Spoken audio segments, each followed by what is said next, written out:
What is up, everyone, and welcome to the Life Unlimited coaching channel. We have a special guest here today, Vera, who is one of my bestest friends, and she's also a coach.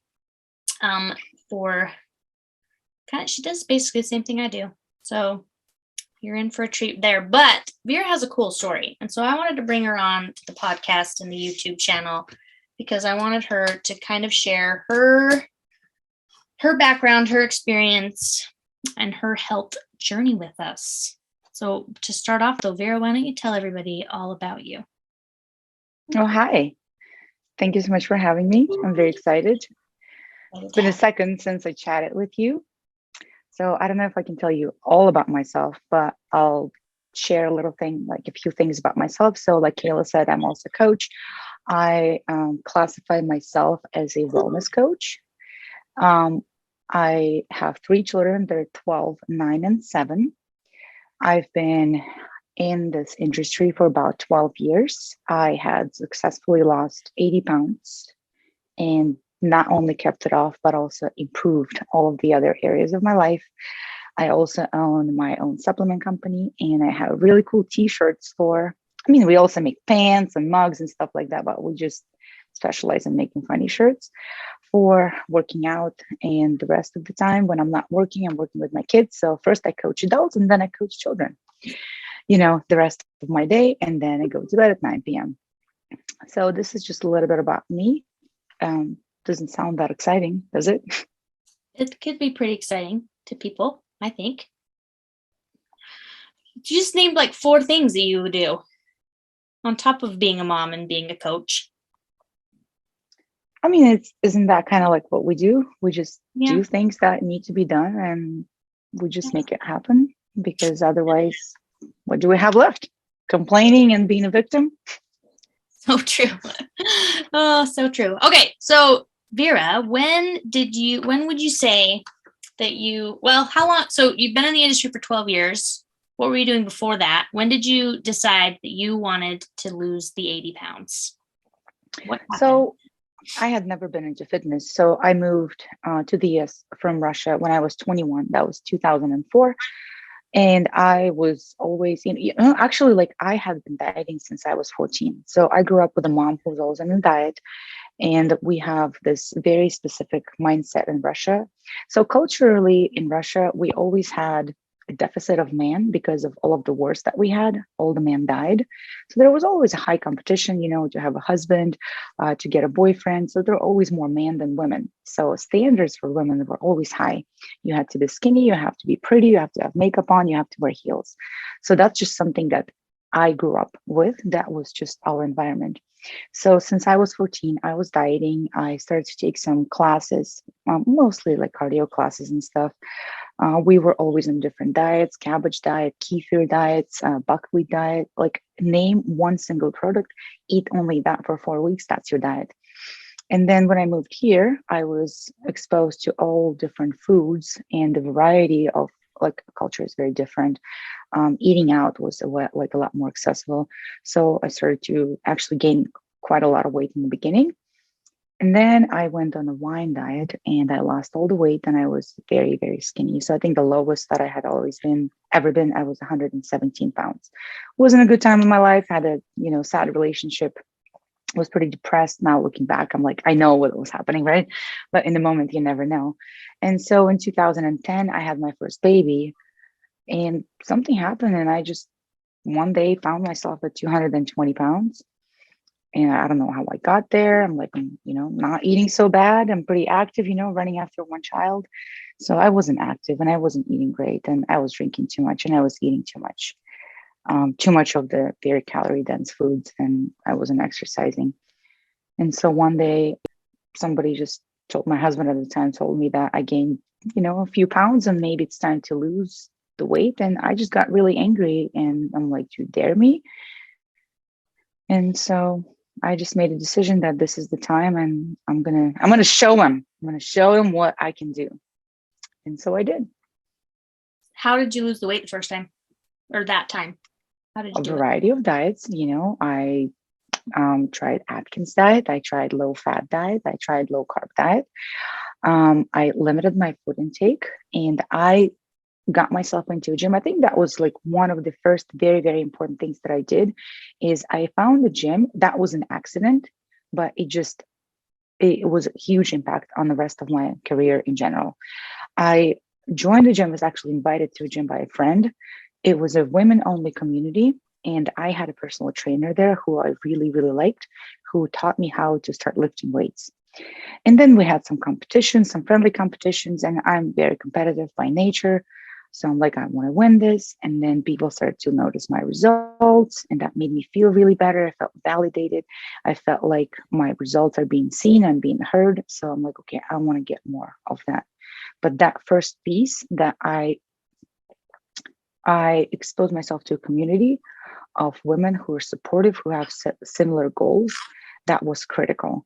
Because I think a lot of times when we start journeys like that, we find a gym like Planet Fitness or something else, we should understand it's cheap and we don't always feel like we can invest more money into something like personal development, physical development. But that was very expensive at a time. It was like $47 a month. I'm like, well, you know what? I'm going to make an investment. And so that was a big piece of my success is being surrounded by women who are supportive, who are also working on similar goals and having a trainer who focused on what's efficient versus what's kind of like just making you sweaty, you know? Mm-hmm, mm-hmm. So I'm going to go back to something you said that I thought was interesting because I'm sure, well, I've heard it a lot as a coach, these beliefs that we have that we're doing everything right. We don't understand what's happening, you know?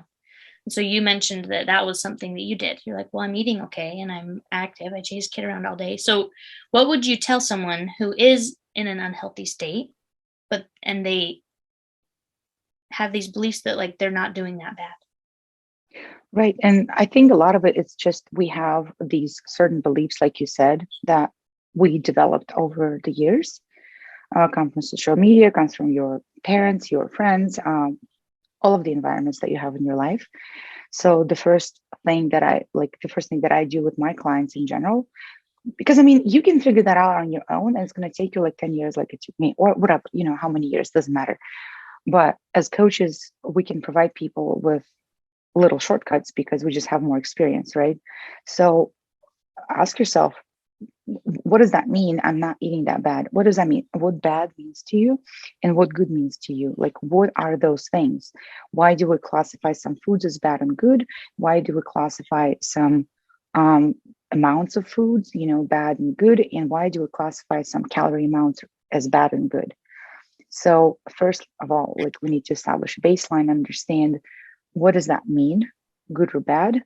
And how much do you actually eat? And do you actually know how much you eat?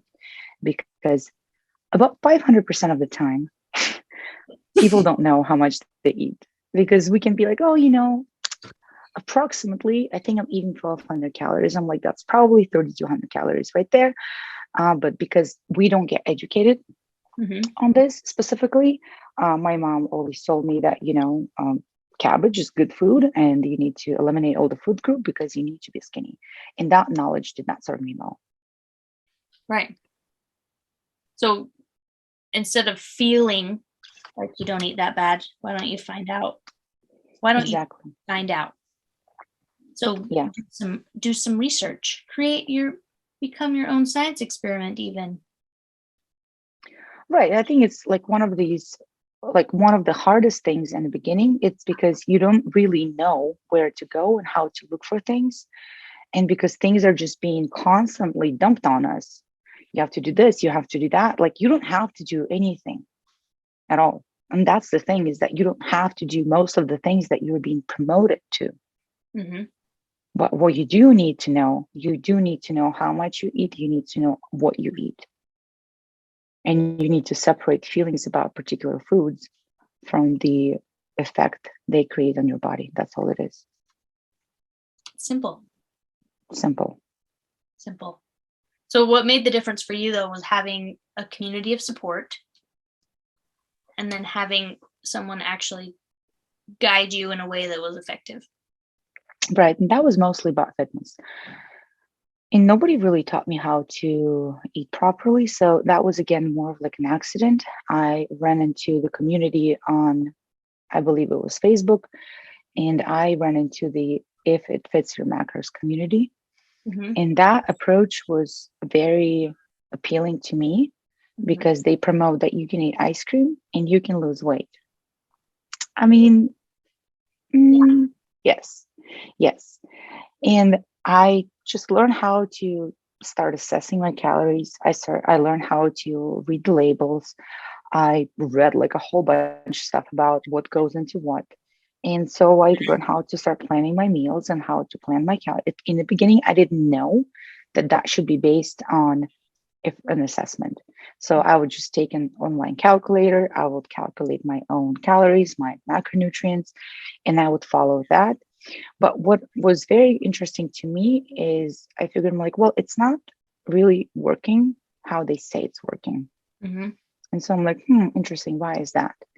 And so then later in life, I learned that it's probably best to assess what I'm actually eating so that I can make adjustment based on that number versus just having somebody tell you, oh, you need to eat 1500 calories. 1500 calories of what?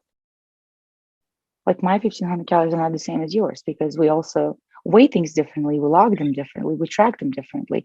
There's always, about 20% chance of error. So yeah. So I learned my own numbers. I like it. What do you feel like was the biggest catalyst? Because so now, fast forward, what? How long ago was that you lost the weight? So that was 10 years ago. So fast forward 10 years, she's an ultra Spartan runner. And a fact, and you like compete in everything. You qualify for the worlds, or was it worlds or nationals in the high rock? Worlds, yeah. Mm-hmm. Worlds, first try. I'm pretty competitive. What can I say? Pretty competitive. So what do you think was the catalyst that transformed you into who you are today? Could you name something? I think in the beginning when at that gym we had our first Biggest Loser competition, which I won, and I got to taste victory. Okay. And I really, really like that feeling. And so I keep wanting to get more of that feeling. And now I know how to get it. You just keep winning. Yeah. So I was the first time that I'm so proud of myself.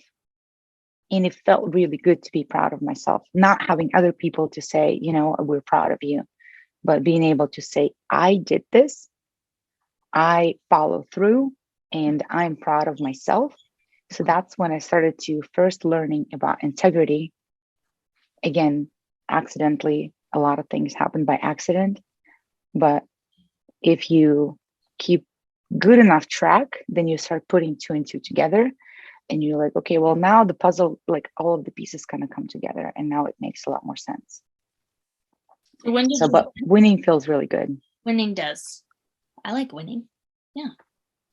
What do you feel like? Because now you coach others. So when did you start wanting to help others do the same thing?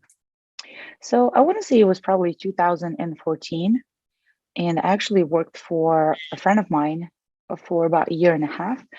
And she was probably one of the first people who invented the online coaching because we were coaching women online back then.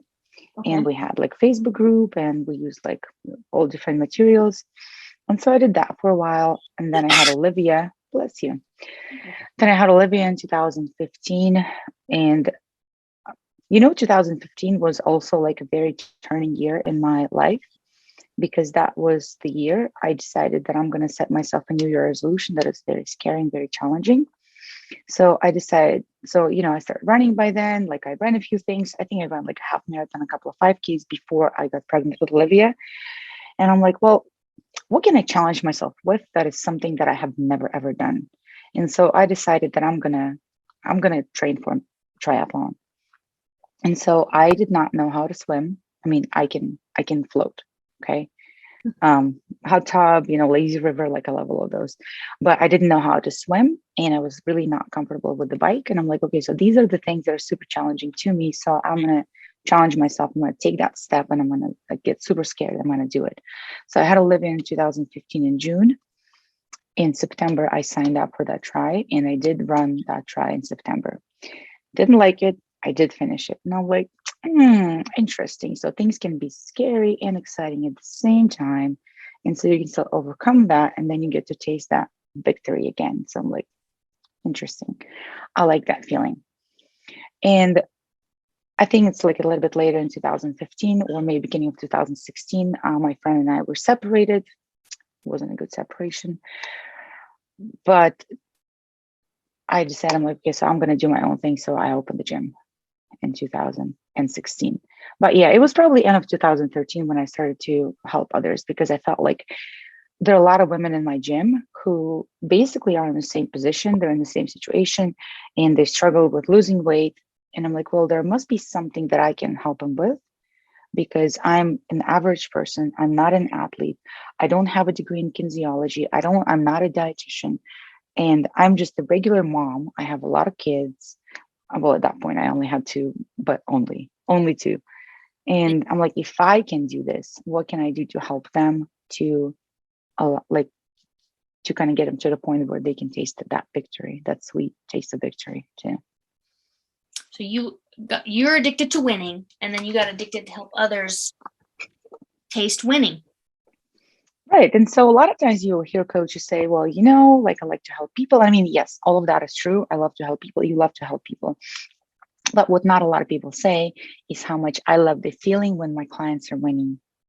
Because really, I feel so accomplished and I feel so like it's just so rewarding to see other people succeed.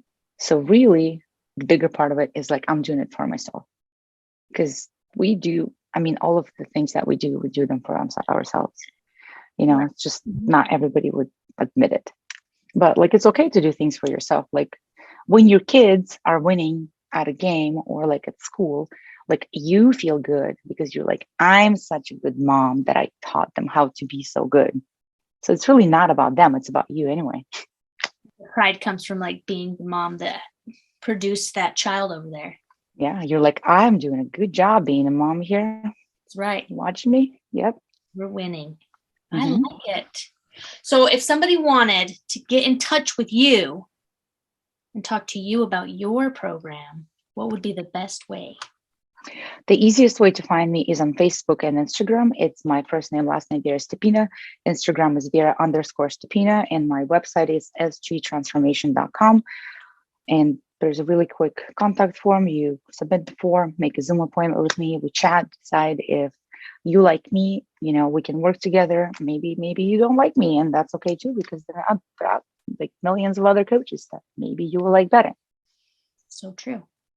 But all right. Well, thanks for chatting with us today, Vera. Your story's so cool. We'll probably have to have you on again sometime. Oh, I would love to come back. Like what I do, I like to talk.